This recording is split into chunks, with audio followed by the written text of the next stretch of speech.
सोहळा आनंदाचा गजर विठुरायाचा अखंड हरिनाम सप्ताह पाडळी दत्त मंदिर तालुका पाथर्डी जिल्हा अहमदनगर दिनांक 26 डिसेंबर ते 30 डिसेंबर 2020. प्रेक्षेपण आपल्या आवडत्या मराठी हॉटस्पॉटवर.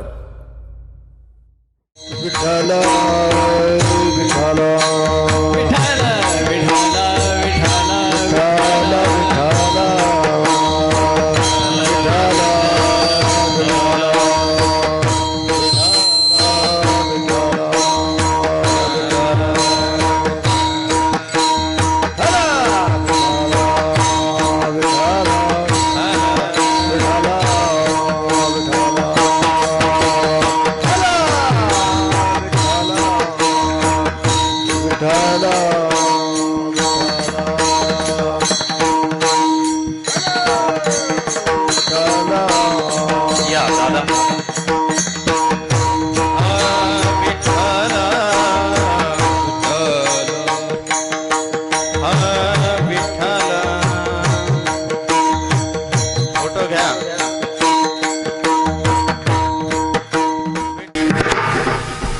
ऐसे काहू न करा काही, ऐसे काहू न करा काही, पुढे नाही नाश जा. विश्वंभरा शरणागत भूत जात वंदोनी, श्रुतीचे का निगाफळ, श्रुतीचे का निगाफळ, सार मूळ जाणुनी. विश्वंभरा शरणागत भूत जात वंदोनी. तुका मने पुढे काही, तुका मने पुढे काही, वाट नाही यावरी. विश्वंभरा शरणागत भूत जात वंदोनी. विठ्ठल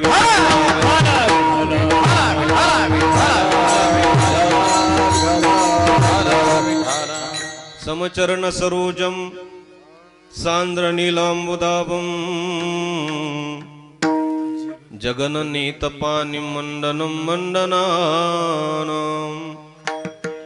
तरुण तुलसी माला कंदरं कैंजनेत्रं, सदयधवलहासं विठ्ठलं चिन्तयामि. पांडुरंगा करो प्रथमानमना, पांडुरंगा करो प्रथमानमना, पांडुरंगा करो प्रथमानमना, पांडुरंगा करो प्रथमानमना. दुसरे चरणा संताचे या, दुसरे चरणा संताचे या, दुसरे चरणा संताचे या. कृपादाने कथेचा विसार, कृपादाने कथेचा विसार, कृपादाने कथेचा विसार, कृपादाने कथेचा.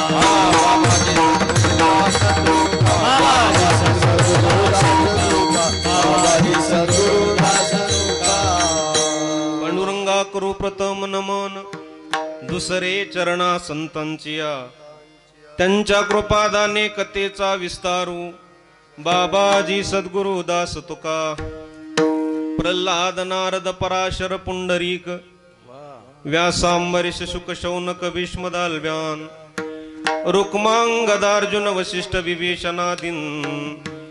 पुण्यानिमां परम भागवतं स्मरामि. अतुलित बलधामं हेमशैलाभदेहं, धनुजवन कृशानुज्ञानिनामाग्रगण्यं. सकल गुण निधानं वानरानामधीशं, रघुपति प्रिय भक्तं वात जातं नमामि. नमो सद्गुरु तुकया ज्ञान दीपा, नमो सद्गुरु सच्चिदानंद रूपा, नमो सद्गुरु भक्त कल्याण मूर्ती, नमो सद्गुरु भास्करा पूर्ण कीर्ती. घ्यावी घ्यावी माझी सेवा, दिन दुर्बळाची देवा, दिन दुर्बळाची देवा, दिन दुर्बळाची देवा. घ्यावी घ्यावी माझी सेवा, दिन दुर्बळाची देवा, दिन दुर्बळ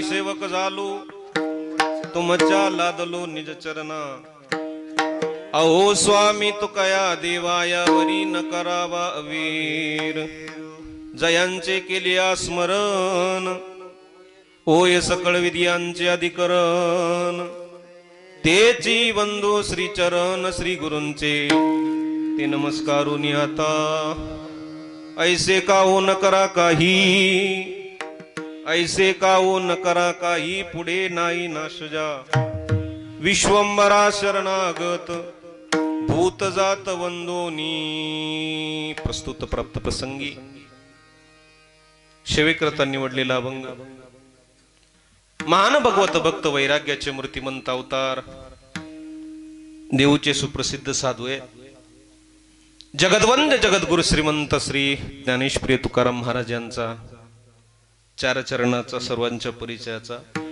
अत्यंत सुंदर गोड असा अभंग आज मी या कीर्तन रूपाना करता निवडलेला आहे। महाराज या अभंगाच्या माध्यमातून या विश्वामध्ये जन्माला आलेल्या तुम्हा सर्व मनुष्य प्राणी मात्राला जीवन जगत असताना कशा पद्धतीने जीवन जगलं पाहिजे, नवे नवे ज्या ठिकाणी तुम्ही आम्ही मनुष्य म्हणून जन्माला आलेलो आहोत त्या कर्मभूमीमध्ये जीवन जगत असताना कशा पद्धतीने कर्म केलं पाहिजे त्या कर्तव्य कर्माची जाण तुम्हाला आम्हाला महाराज या अभंगाच्या माध्यमातून करून देत आहेत। विठला विठला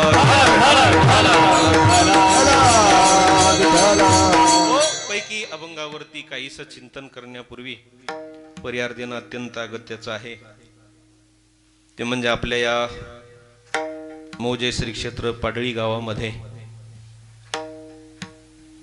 आपल्या गावचं श्रद्धास्थान भगवान श्री दत्तात्रयाच्या या पवित्र पावन प्रांगणामध्ये समस्त ग्रामस्थ मंडळी मौजे पाडळीकर सर्व ग्रामस्थ मंडळीच्या वतीनं गावातील सर्व भजनी मंडळी आहेत, गावातील सर्व नवयुवक तरुण मंडळी आहेत, ज्येष्ठ मंडळी आहेत, माता भगिनी आहेत आदी करून सर्व मंडळीच्या वतीनं त्याचप्रमाणे याच गावचे परमार्थ प्रेमी सर्व कचरी परिवार आणि या सर्व कचरी परिवाराच्या वतीनं गेली अनेक वर्षापासून हा भगवान दत्तात्रयाच्या जन्मोत्सवाच्या निमित्तानं पवित्र पावन ज्ञान यज्ञ सोहळा या ठिकाणी अत्यंत श्रद्धेने भावनेने आणि निष्ठेने समापन्न होतो आहे। आणि या नाम सोहळ्यातील आज मला वाटतं तिसऱ्या क्रमांकाची सेवा ही सर्व ग्रामस्थांच्या वतीनं सर्व टाळकरी मंडळी गावातील महाराज मंडळी सर्व ज्येष्ठ श्रेष्ठ मंडळीच्या वतीनं आणि या सर्व कचरी परिवाराच्या वतीनं आणि विशेषतः आमचे आदरणीय महाराष्ट्रातील नामवंत पखावाज वादक की ज्यांच्या नावामध्येच भरत आहे की कुठलाही कार्यक्रम असो तिथं भरत महाराज असले म्हणजे समजायचं की तो कार्यक्रम वर्गच आहे, असं गोड व्यक्तिमत्व आणि खऱ्या अर्थानं त्यांच्या आणि आमच्या बहीणबाई आणि महाराजांच्या वतीनं आणि आमच्या आदरणीय दाजींच्या वतीनं त्यांच्या सर्व परिवाराच्या वतीनं याही वर्षी बरं का तुम्ही म्हणाल तुम्हाला तर पहिल्याच वेळेला बघितलं आणि याही वर्षी कस काय तर त्याचं कारण गेल्या वर्षी माझं कीर्तन होतं आणि त्या दिवशी अचानक स्वानंद सुखनिवासी वैकुंठवासी नानांचा देहावसान झालं। त्या दिवशी माझं कीर्तन होतं आणि योगायोगानं तो सगळा अंत्यविधी म्हणा सगळा कार्यक्रम आटोपत थोडा वेळ झाला आणि म्हणून त्या दिवशी मला काही येणं शक्य झालं नाही आणि पुनश्च या ठिकाणी पुन्हा तुमच्या सर्वांच्या दर्शनाचा योग भेटीचा योग आमच्या आदरणीय दाजींच्या वतीनं या ठिकाणी मला प्राप्त झालेला आहे। प्रथमतः मी या सर्व कचरी परिवार आणि तुम्हा सर्व ग्रामस्थ मंडळीला मी धन्यवाद देतो आणि आज या कीर्तन सेवेकरता उपस्थित असलेले वारकरी संप्रदायातील हिमालयाच्या उंचीसारखी माणसं आज आपल्या या कार्यक्रमामध्ये आणि या सोहळ्यामध्ये 5 दिवस आपल्याला लाभलेले आहेत। भाग्यवान आहात मायबाप तुम्ही सगळे मंडळी की अशी वारकरी संप्रदायातील बोटावर मोजणे इतकी जी माणसं आहेत त्या माणसांपैकी आपल्या गावामध्येही बोटावर मोजणी इतकी माणसं आज या ठिकाणी उपस्थित आहेत बरं का. म्हणून एकदा या सर्व आदरणीय महाराज मंडळीसाठी तुम्ही सुंदर टाळी वाजवा एकदा चांगली. वा. कारण तुमची टाळी का वाजवायला सांगितली, कारण तुमच्या टाळीचा आशीर्वाद यांना अजून हवा आहे. आणि तुमच्या टाळीच्या माध्यमातून महाराष्ट्रातच नव्हे तर महाराष्ट्राच्या बाहेर सुद्धा यांचं कार्य अत्यंत वारकरी संप्रदायातलं चांगल्या पद्धतीचं चालू आहे आणि पुढेही राहणार आहे, यात शाश्वती नाही. त्याच्यामध्ये संगीत क्षेत्रातील एक नावाजलेलं व्यक्तिमत्व, आपल्याच परिसराचं वैभव, आदरणीय वंदनीय परम श्रद्धेय आमचे भजन सम्राट श्री प्रकाशजी महाराज कातकडी गुरुजी महाराज या ठिकाणी 7 दिवस आहेत आणि आजही माझंही परम भाग्य ते या ठिकाणी उपस्थित आहेत. म्हणून प्रथमतः गुरुजींना मी नमस्कार करतो, वंदन करतो. त्याचप्रमाणे ज्यांचं गायन गोड आहेच, परंतु ज्यांचा स्वभाव आणि ज्यांचं आचरण सुद्धा अत्यंत सुंदर आहे, अत्यंत वर्णनीय आहे, अशा आमच्या सर्व आळंदीकर महाराज मंडळीचे अत्यंत जीवलग मित्र, आदरणीय संगीत क्षेत्रातील एक नावाजलेलं व्यक्तिमत्व भजन सम्राट नारायणजी खिल्लारी गुरुजी, आदरणीय गुरुजी सुद्धा या ठिकाणी उपस्थित असतात बरं का. खरंच तुमच्या गावचं मी बोलून गेलो, भाग्य आहे, तुम्ही खरंच मोठे भाग्यवान आहात की तुम्हाला ही मोठी मोठी मंडळी लाभत आहेत. आणि म्हणून प्रथमतः या मंडळींना मी धन्यवाद देतो. सुंदर चाल झाली, आदरणीय चालीला पकवाजाची साथ ज्यांची लाभलेली आहे, आमचे जीवलग मित्र आहेत, आदरणीय महाराष्ट्रामध्ये कमी कालावधीमध्ये ज्यांनी फार मोठी उंच गरुड झेप घेतलेली आहे, आपल्याला सर्वांना ज्ञात आहे. मी काही त्यांची स्तुती करण्याकरता म्हणून इथं आलेलो नाहीये, परंतु एक गोड व्यक्तिमत्व वारकरी संप्रदायाला लाभलेला एक हिरा, आदरणीय आमचे भरतजी महाराज पठाडे. बस त्यांचं काय वर्णन करावं, एकाच वाक्यामध्ये त्यांचा वर्णन मी थांबवेल.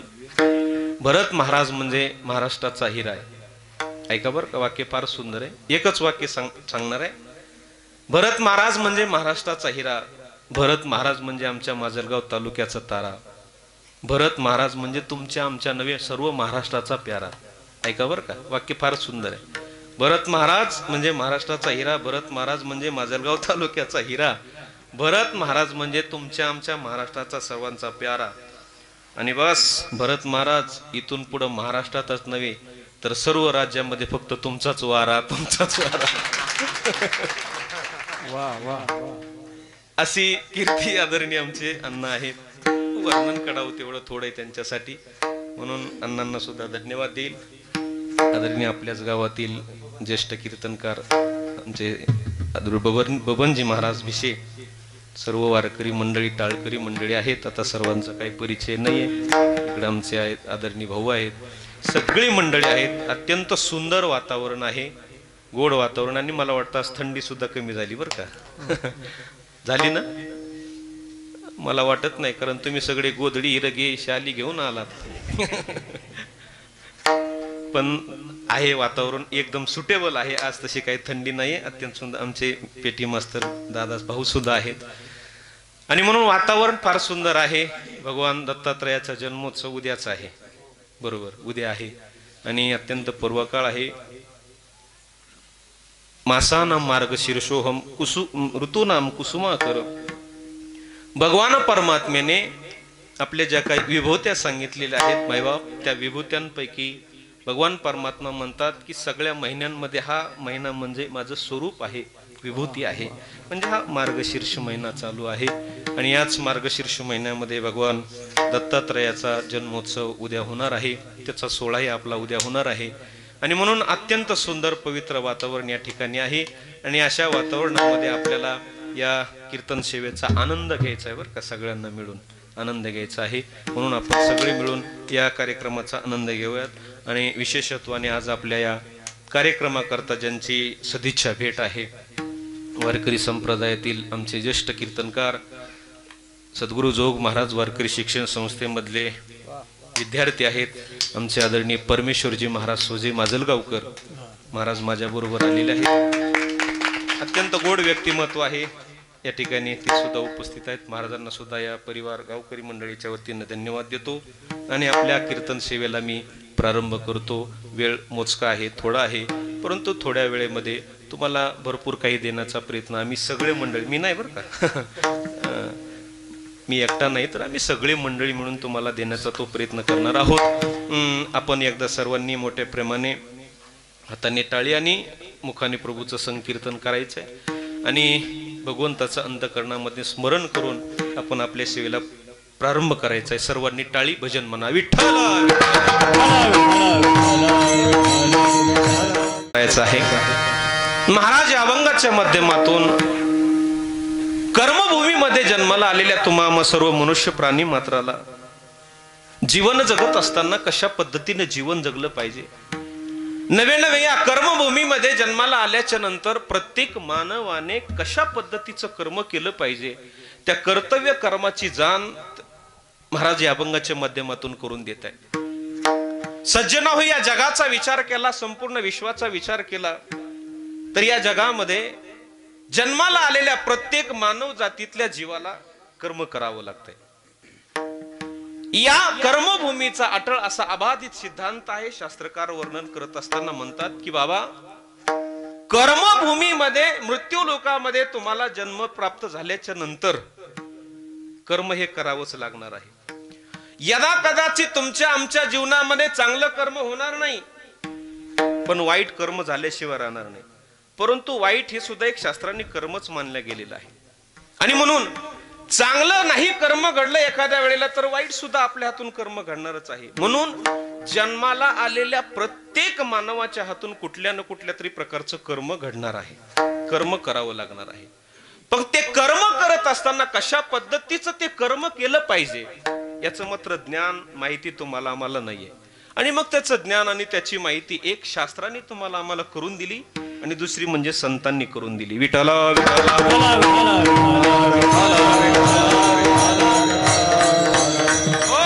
आणि म्हणून शास्त्र सांगतं, संत सांगतात, त्या पद्धतीने प्रत्येक मानवाने जीवन जगणं आज काळाची गरज आहे बरं का, काळाची गरज आहे. आणि म्हणून सज्जना हो, शास्त्र सांगतं, संत सांगतात, त्या पद्धतीने कर्म करायचंय आणि कर्म हे करावं लागणार. मी बोलून गेलो, या कर्मभूमीचा अटळ असा अबाधित सिद्धांत आहे. कारण ज्या ठिकाणी तुम्ही आम्ही मनुष्य म्हणून जन्माला आलेलो आहोत त्यालाच शब्द वापरलेला आहे कर्मभूमी. भागवतामध्ये याचा सुंदर विस्तार आलेला आहे. भागवतकार वर्णन करताना म्हणतात की बाबा, या विश्वामध्ये एकूण 7 द्वीप आहेत. त्या 7 द्वीपामध्ये एक जंबू नावाचं द्वीप आहे. त्या जंबू नावाच्या द्वीपामध्ये एक अजनाब नावाचं वर्ष आहे. त्या अजनाब नावाच्या वर्षामध्ये एक भारत नावाचं वर्ष आहे आणि त्याच भारत नावाच्या वर्षालाच कर्मभूमी असं म्हटलेलं आहे व त्यालाच मृत्यू लोक असं म्हटलेलं आहे. आणि म्हणून या कर्मभूमीचा अटळ असा अबाधित सिद्धांत आहे. जन्माला आला त्याला कर्म करावं लागेल. तुकोबारायाच्या गाथ्याचं पारायण करणारे तुम्ही सगळे मंडळी आहात. महाराजांचं प्रमाण अत्यंत सुंदर आहे. तुकोबाराय म्हणतात बाबा, जन्माला आलाय ना मग करावं लागेल. कर्मभूमी आहे साठावा, व्यवसाय जाणावा, व्यवसाय जाणावा, व्यवसाय जाणावा. कर्मभूमी आहे साठावा, व्यवसाय जाणावा, व्यवसाय जाणावा, व्यवसाय जाणावा. कर्मभूमी आहे साठावा, व्यवसाय जाणावा, व्यवसाय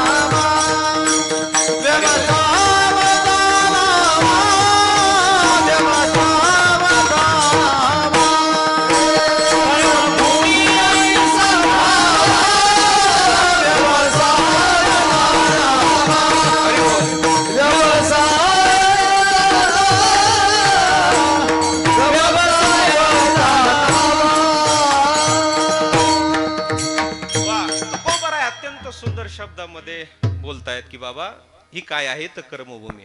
कर्मभूमी आहे साठाव, व्यवसाय जाणावा. इथं आलाय ना मग कर्म करावं लागणार आहे, हे नक्की आहे. अजून भरपूर प्रमाण आपल्याला याच्यावरती पाहता येतील. एक सुंदर प्रमाण आहे. तुकोबाराय बोलतात, मनुष्य शरीर तुम्हाला आम्हाला मिळालंय ना मग करायचंय, करावंच लागणार आहे. केले होते याची जन्मे अवघे विठोबाच्या नामे, तुका मने वर में ओ दुनिया तरती. केले होते याची जन्मे अवघे विठोबाच्या नामे, तुका मने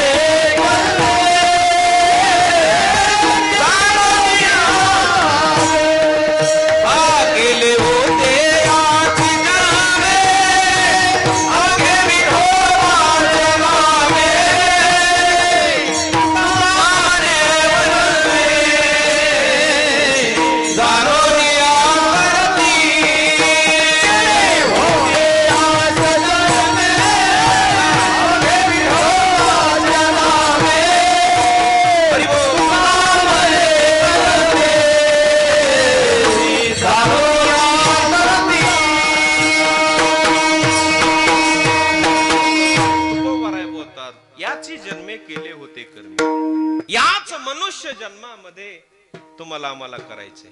केले होते आची जन्मे अवघे विठोबाच्या नामे, तुका मने वर्मे किंवा कर्मे जाणून या तरती. किंवा ज्ञानोबरायची सुंदर ओवी आहे, सर्वांच्या पाठातली ओवी आहे. ज्ञानोबराय म्हणतात याच मानवी शरीराने तुम्हाला आम्हाला करता येईल. येण्याची शरीरे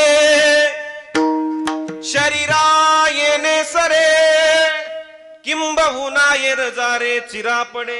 येण्याची म्हणजे मनुष्य देहवाचक ज्ञानोबरायांनी शब्द वापरला, म्हणजे याच नरदेहामध्ये तुम्हाला आम्हाला करता येतं, म्हणजे काहीतरी चांगलं करून दाखवता येतं. आणि म्हणून मायबाप या कर्मभूमीमध्ये आल्याच्या नंतर तुम्हाला आम्हाला करायचंय, पण करत असताना जे योग्य असेल ते करायचंय आणि जे अयोग्य असेल त्याचा जीवनामध्ये त्याग करायचा. ज्ञानोबराय म्हणतात कर्म ही एक अशी वस्तू आहे, गोष्ट आहे की जीवनामध्ये जी वाईट गोष्ट असेल तिचा त्याग करायचा आणि जी चांगली गोष्ट असेल तिचा जीवनामध्ये ग्रहण करायचंय.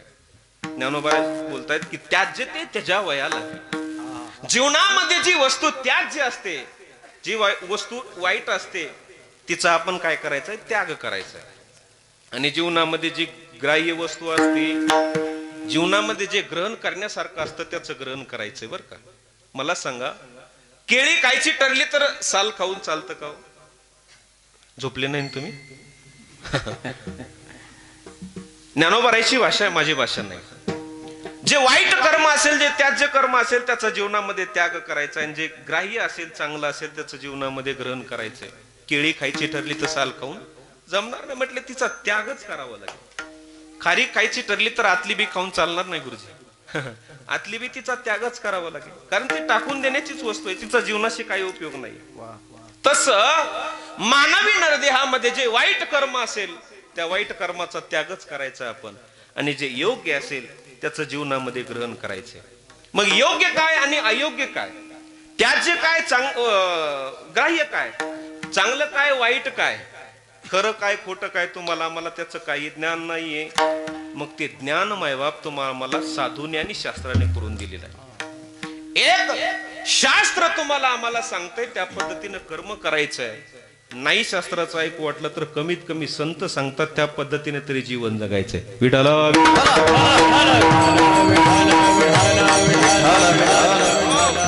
मी बोलत नाहीये, गीता ऐकणारे तुम्ही सगळे मंडळी आहात. भगवंताने सुद्धा अर्जुनाला हाच उपदेश आणि हाच मार्ग गीतेमध्ये सांगितला.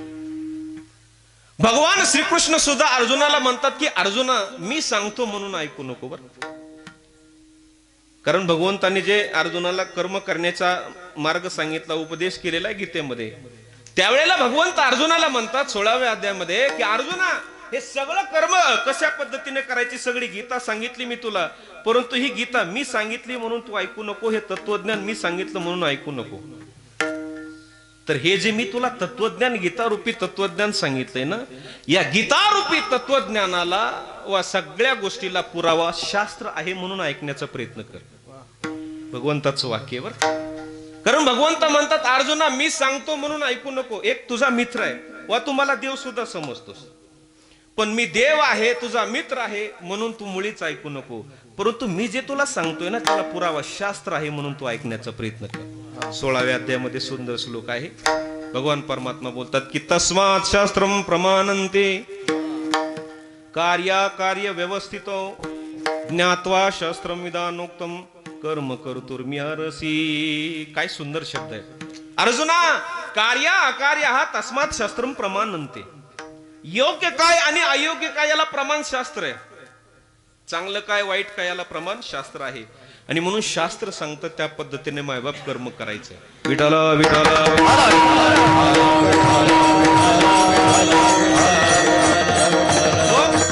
याच्याही पेक्षा थोडस एक वाक्य वेगळं बोलून जाणार आहे. थोडस चाणाक्ष बुद्धीने कीर्तन ऐका, लक्षात येईल तुमच्या. शास्त्र सांगतं, संत सांगतात त्या पद्धतीने जर आपण कर्म केलं तर ते कर्म बी होईल आणि त्याचं फल सुद्धा प्राप्त होईल. बरं का, मुद्दा अत्यंत सुंदर आहे. थोडं चाणाक्ष बुद्धीने ऐका. शास्त्र सांगतं, संत सांगतात त्या पद्धतीने जर कर्म केलं तर ते कर्म बी होईल आणि त्याचं फल सुद्धा प्राप्त होईल. पण सज्जना हो, शास्त्रा व्यतिरिक्त केलेलं कर्म कर्म होईल पण त्याचं फल प्राप्त होणार नाही. वाक्य नीट ऐका, पुन्हा सांगतो. शास्त्र सांगतं त्या पद्धतीने कर्म केलं, जीवन जगलं तर ते कर्म बी होईल आणि त्याचं फल सुद्धा मिळेल. पण शास्त्राव्यतिरिक्त केलेलं कर्म यदा कदाचित कर्म होईल, पण त्याचं फल प्राप्त होणार नाही. ते निष्फळ ठरेल, त्याचा जीवनाशी काही उपयोग होणार नाही. याच्यावरती दृष्टांत देत असताना माझ्या माऊलीने फार सुंदर दृष्टांत दिले. माऊली बोलतात की शास्त्राव्यतिरिक्त केलेलं कर्म कर्म होईल यदा कदाचित, पण त्याचं फल भेटणार नाही, ते निष्फळ ठरेल. कशा पद्धतीने? ज्ञानोबारांनी पहिला दृष्टांत दिलाय. तैसे शास्त्र साह्यवीन केले नोये जरी आकारण, तरी घडो का नागवन दान लेखी. शास्त्राव्यतिरिक्त केलेलं कर्म कर्म होईल, पण त्याचं फल प्राप्त होणार नाही. कशा पद्धतीनं? दृष्टांत क्रमांक 1 ज्ञानोबारांनी दृष्टांत दिलाय. एका भगिनीने आमच्या माऊलीने चुलीवरती दुधाचं पातेलं ठेवलं. ऐका बरं, चुलीवरती दुधाचं पातेलं ठेवलं आणि त्या पातेल्यामध्ये दूध टाकलं, जाळ लावला आणि जाळ लागला आणि घरामध्ये काहीतरी काम करण्याकरता ती माऊली आमची घरामध्ये निघून गेली. परिणाम असा झाला, जाळ असा लागला की त्या पातेल्यातलं सगळंच्या सगळं दूध उतू गेलं. दूध उतू गेलंच म्हणताय ना तुमच्या इकडे शब्द हाय म्हणायचं. मला काय वाटलं बदल असतो ना कदाचित. बरोबर आहे, तुमचा आणि आमचा शब्द एकच आहे. उतू गेलं. ज्ञानोबा बोलतात बरं का, मी बोलत नाही. पातेल्यातलं सगळंच्या सगळं दूध उतू गेलं. माझा इथं बसलेल्या तुम्हा सगळ्या मंडळीला प्रश्न आहे, मला सांगा, पातेल्यातल्या उतू गेलेल्या दुधाचा काही उपयोग झाला का? काहीच उपयोग झाला नाही. यदा कदाचित ते दूध पातेल्यात टाकण्याच्या अगोदर जर आमच्या दाजी इथं आहे वाटतं भरपूर दूध, काय गरज नाही दुधाची, एखादं आमच्या वारकऱ्याच्या घरी नेऊन दिलं असतं पातेल्यात टाकायच्या अगोदर बरं का, आणि सांगितलं असतं, वा दत्त जयंतीचा कार्यक्रम चालू आहे आपल्या गावामध्ये, वारकऱ्याची जरा जास्तच वर्दळ आहे तुमच्याकडे, आणि असं करा, हे माझ्याकडून 1 लिटर 2 लिटर दूध घ्या आणि वारकऱ्याला चहा कॉफी दूध काय पाजायचं ते पाजा. माझा प्रश्न आहे का बरं का, दूध पातेल्यात टाकण्याच्या अगोदर जर एखाद्याकडे नेऊन दिला असतं तर त्याचा उपयोग झाला असता, फायदा झाला असता. पण उतू गेलेल्या दुधाचा काही फायदा झाला, उपयोग झाला नाही. ज्ञानोबा म्हणतात, का दूध वाढीता ठाऊ पावे ते उतोनी जाय स्वभावे. उतू गेलेल्या दुधाचा काही उपयोग नाही, तसं शास्त्राव्यतिरिक्त केलेल्या कर्माचा जीवनामध्ये काहीच उपयोग नाही. विठ्ठल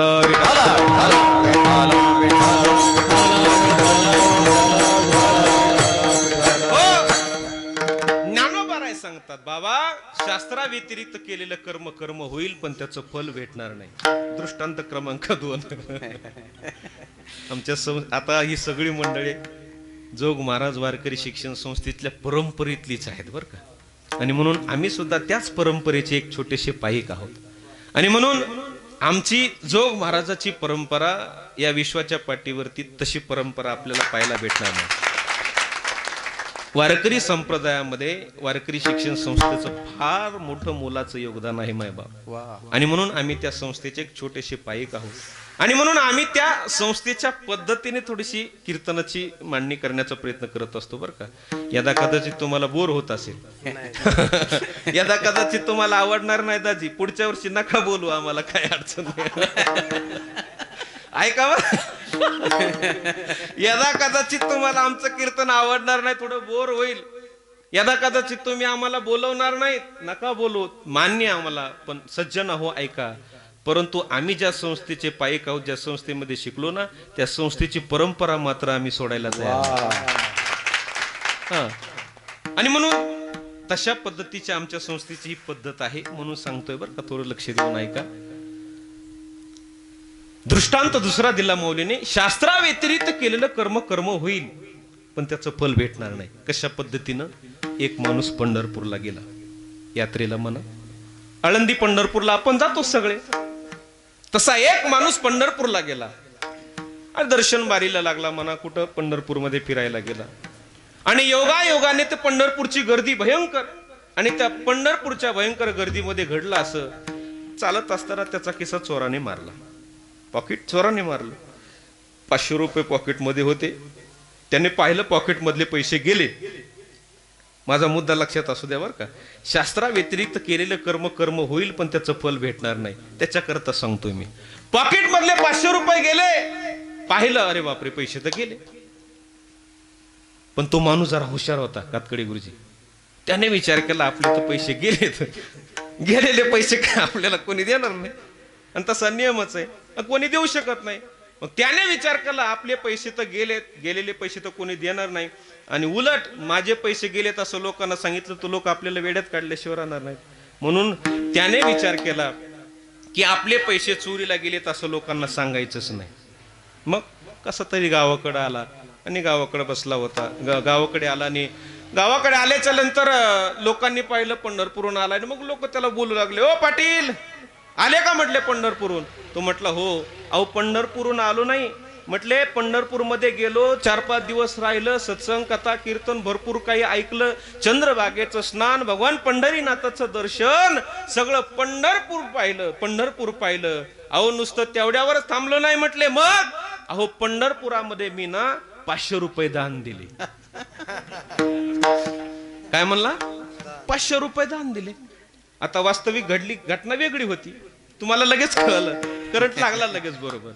लोकांना सांगू लागला मी पैसे दान दिले. पण सज्जन हो, माझा मुद्दा इथं आहे.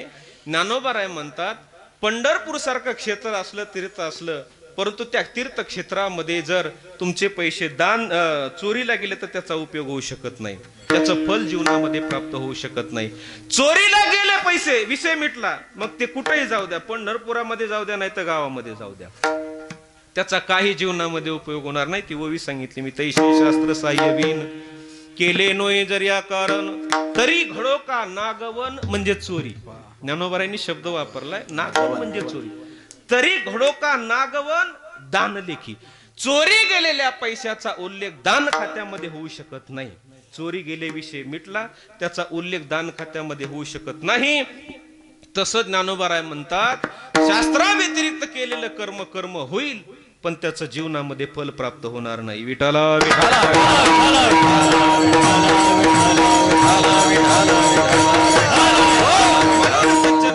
शास्त्र सांगते त्या पद्धतीने कर्म करायचंय.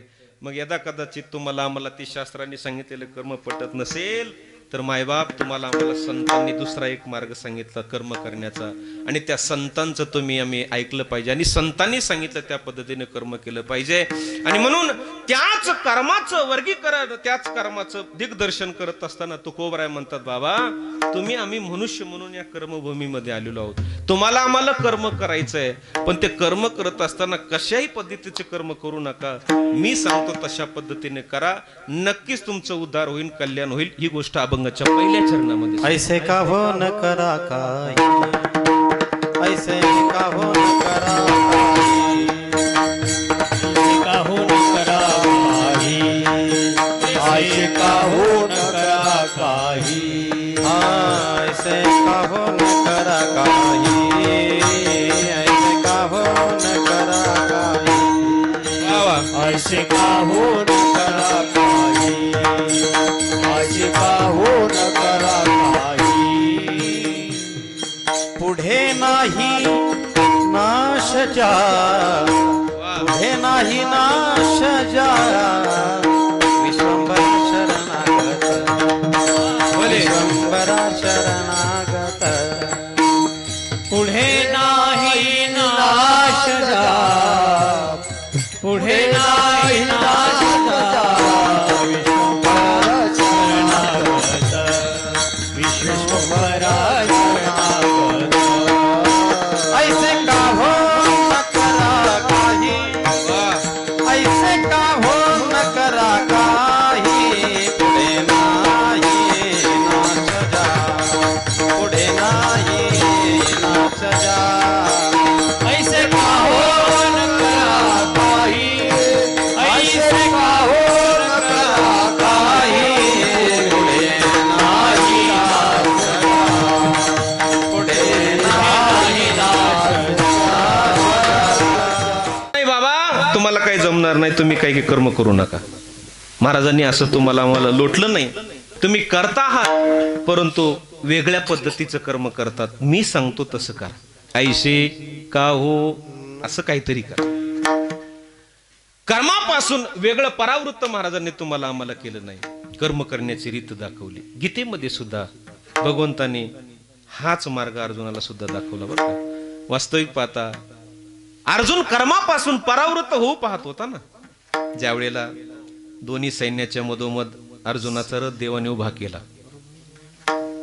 आणि उभा केल्याच्या नंतर अर्जुनाला सांगितलं, अर्जुना ज्यांच्या बरोबर तुला लढायचंय त्या शत्रूंना एकदा बघून घे.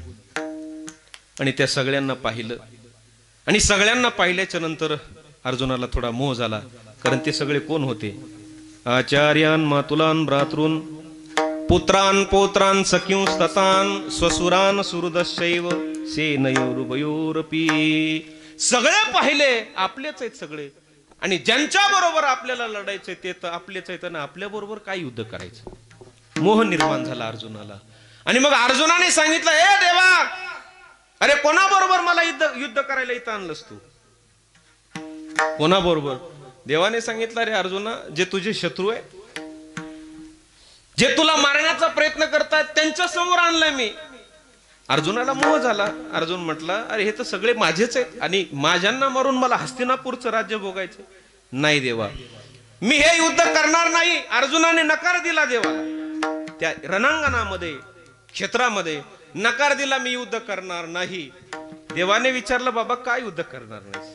आणि मग त्या कर्मापासून परावृत्त होऊ पाहत होता ना अर्जुन. नाही करायचं म्हटलं, मला हे युद्ध नकोय, मला हे हस्तिनापूरचं राज्य, व नकोय मला कुठल्याही प्रकारचं स्वर्ग ना कुठल्या प्रकारचं काही मला मुक्ती नको, पण मी यांचा वध करणार नाही देवा, मी युद्ध करणार नाही. मग त्यावेळेला युद्धापासून परावृत्त होत होता अर्जुन. विचारलं, काय युद्ध करणार नाहीस? तर त्यावेळेला अर्जुनाने सांगितलं, मी जर असं युद्ध केलं तर त्याचा परिणाम काय होईल माहितीये देवा तुला? देवाला आता काय माहिती नव्हतं, सगळं माहित होतं. पण देव बोलले, अर्जुना सांग काय होईल? म्हटले, तू जर असं युद्ध केलंस तर. मग अर्जुनाने पुढचे सगळे शब्द वापरले, देवा, अरे तुला माहितीये का? कोण बोलतय? अर्जुन देवाला म्हणतो, अरे तुला माहितीये का देवा? काय? अरे मी जर असं युद्ध केलं तर त्याचा परिणाम काय होईल? संकरो नरकायैव कुलग्नानाम कुलश्च पतंती पितरो हेशाम लुप्त पिंडोदक. मला वाटतं, मला थोडासा संशय येतो, देव समोर आहे आणि देवाला अर्जुन आपलं ज्ञान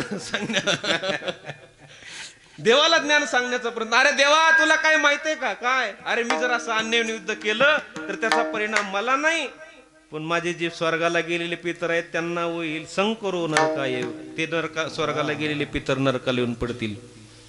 लुप्त पिंडोदक क्रिया, फार मोठा दोष लागेल देवा, म्हणून मी हे युद्ध करणार नाही. अर्जुनाने नकार दिला. पण सज्जन हो, मुद्दा ऐका. अर्जुन युद्ध करण्याकरता नकार देत होता. मग त्यावेळेला देवाने सांगितलं का, अर्जुना जा बरं, तुझ्यात काय धमक नाही आणि तू काही युद्ध करण्याचा लायकीचं नाहीस, जा आपलं हे सगळं बाडबिस्तानं घेऊन तू जा, कुठं जायचंय? असं देव म्हणले का अर्जुनाला? नाही मायबा. अर्जुनाने नकार दिला. त्यावेळेला देवाने अर्जुनाला एकदम युद्धापासून वेगळं केलं नाही. मग काय केलं तर अर्जुनाला युद्ध करण्याची रीत भगवंताने सांगितली. अर्जुना, अरे तू हे युद्ध करणार आहेस, पण हे युद्ध करत असताना कशा पद्धतीने करायचंय ते मी सांगतो, तशा पद्धतीने तू कर. आणि मग पुढचं सगळं तत्वज्ञान आणि गीता सांगितली. त्यावेळेला भगवंताने सांगितलं, मी हे करतोय. अगोदरचं हे मुळातलं अंतकरणातलं वाक्य तू काढून टाक, कारण अहम आणि मम नावाचा रोग जो तुला जडलेला आहे अर्जुना, तो बाजूला काढ आणि मी सांगतो तशा पद्धतीने कर्म कर. 4थ्या अध्यायामध्ये ब्रह्मार्पणम ब्रह्मावीर ब्रह्माग्नो ब्रह्मणाहुतम ब्रह्मैव तेन गंतव्यम ब्रह्म कर्म समाधीना. ब्रह्मार्पण बुद्धीने कर्म कर, त्याचा दोषही लागणार नाही, त्याचं पापही लागणार नाही. विठ्ठला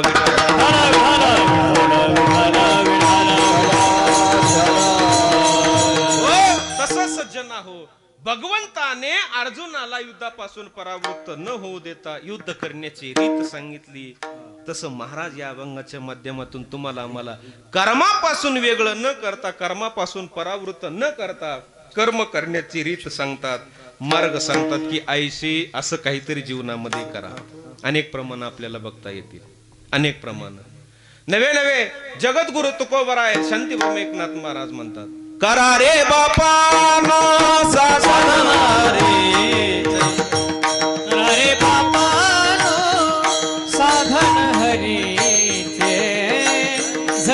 करणीचे करू नका जनी करणीचे करू नका करा रे बापानो साधन हरीचे करा रे बापानो साधन हरीचे जनी करणीचे करू नका जनी करणीचे करू नका साधन हरी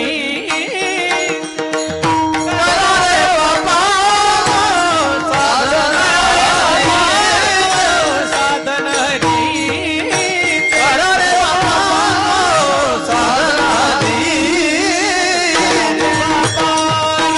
साधन हरी करा रे बापानो साधन हरीचे झनी करणीचे करू नका झनी करणीचे करू नका करा रे बापानो साधन हरीचे करा रे बापानो साधन हरीचे जनी करणीचे करू नका जनी करणीचे करू नका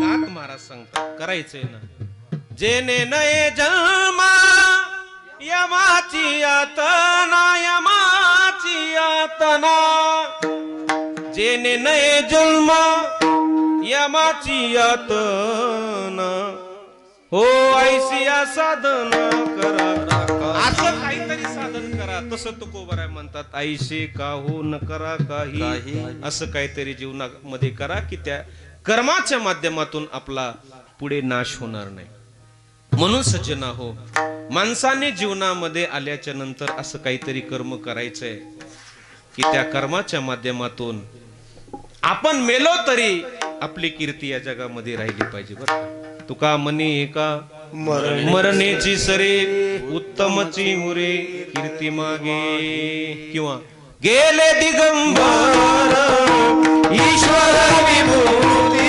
गेले दिगंबर ईश्वर विभूती गेले दिगंबर ईश्वर विभूती गेले दिगंबर ईश्वर विभूती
सोहळा आनंदाचा गजर विठुरायाचा अखंड हरिनाम सप्ताह पाडळी दत्त मंदिर तालुका पाथर्डी जिल्हा अहमदनगर दिनांक 26 डिसेंबर ते 30 डिसेंबर 2020 प्रेक्षेपण आपल्या आवडत्या मराठी हॉटस्पॉटवर।